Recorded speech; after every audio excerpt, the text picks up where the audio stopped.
Okay, so good evening. So, I'm going to tackle about the trainees progress sheet. So, yung pinakamarami pong sumagot ng no is yung trainee 4. So, basic competencies, practice in workplace communication, participate in workplace meetings and discussions, trainee activity, be on time for team meeting, share your opinions clearly, listen to others respectfully, keep meeting, contributions relevant, and follow the rules. So, training duration, meron tayong 9 hours.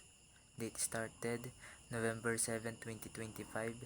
Date finish, November 7, din 2025. Rating, siya ay isang competent.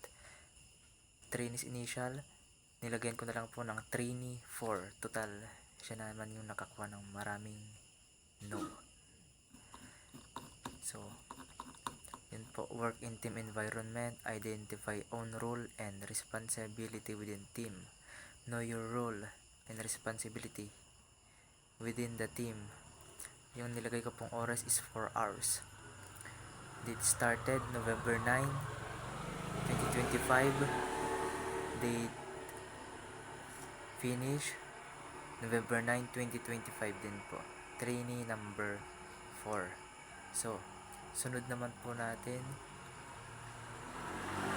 is yung trainees record book. Ayan.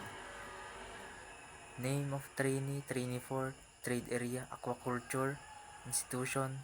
So, pangalan po ng school, Camarines Sur, Polytechnic Colleges, qualification, fish capture in situ. And the training duration is 318 hours. And, yan po.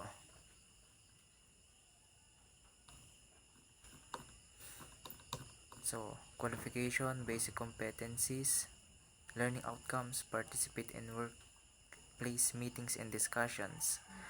Task activity, be on time for team meetings, share your opinions clearly and listen to others respectfully. So, date accomplished November 7, 2025. Supervisor's remark is competent.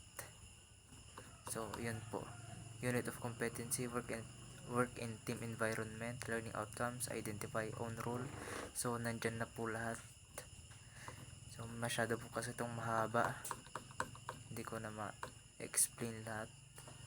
So, next po is the list of tools. List of tools, equipment, and materials. So, sa training requirement sa basic competencies, training task, be on time for team meeting, tools na nilagay is communication equipment and radio. So, yan po. Complete relevant work related documents, fill out employment forms accurately and eligibly. So, madami po yan. So, practice occupational health and safety procedures. Meron tayong PPE, personal protection clothing such as eye and ear protection, and safety boots, radio, and helmets and others, PPE. So,